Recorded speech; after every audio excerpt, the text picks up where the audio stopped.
Ladies and gentlemen, welcome back to my favorite and everybody's favorite zoo building game. If you guys are new to the channel, I'm RAD RYAN, and today, guys, we're working on the Wild Horizon Park. So starting off with the entrance, we're going to be moving on to building the pathway structure, and then now building a curved sign out of the regular logs found in the habitat portion of your menu. And I just found out that these logs give so much more texture to something, so making everything symmetrical, I kind of thought about it leaving it like that, but sinking the poles gave me more of a grit and more textured feel to it, so it looks like it was built just slapped like that. So placing different heights on the poles gave it more of a more gritty feel. So trying to get these poles to kind of fit nicely together was a little bit tricky, but I wasn't too picky on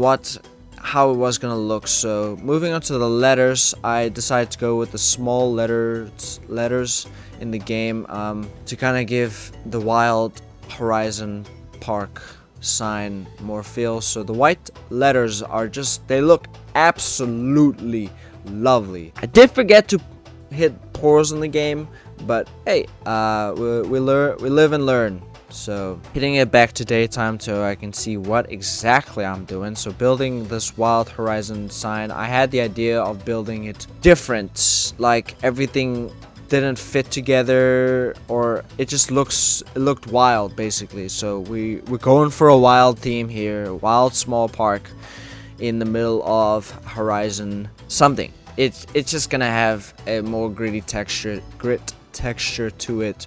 So building the Wild Horizon, I thought the Wild Horizon would be more than enough to put on the sign, but adding the park kind of gave it more feel. So building the sign a little bit higher to kind of give it more depth and feel. So I felt like there was something missing in a way. So you saw me mess around with some of the animal sign kind of features to kind of add to the sign, but I went and decided that I'm gonna go for one of the silver animal statues that kind of fit to surfaces, and I find these silver ones that look so cool. So placing them in a way so they can cast a shadow behind it, but also sitting on top of the letters gave it such more of a cool feel to it. And I noticed that the back of these signs don't have the same texture as the front, so leaving them pointing all the same direction to the right, I wasn't okay with it, but I felt it was alright.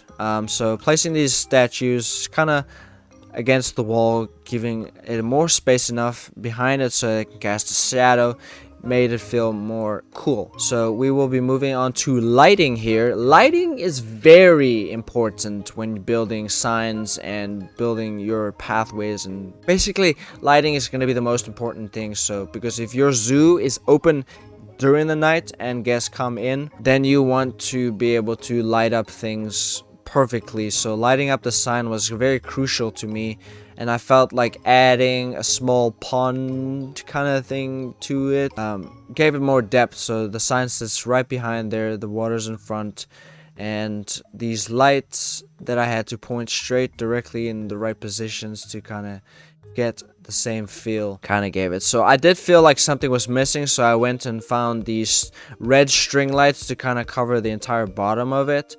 It gave it more of a halo red effect, so the white and the red clash so well.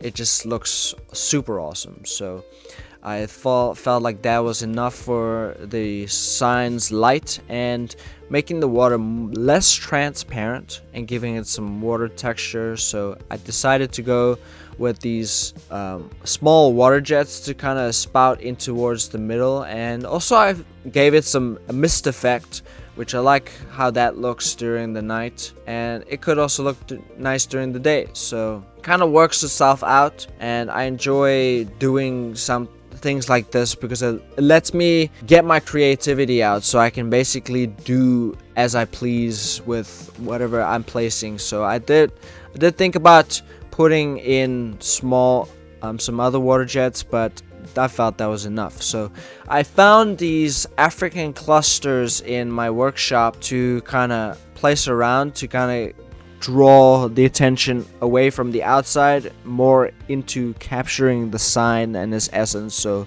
once you walk into the zoo, then you are able to your attention is drawn straight to the sign.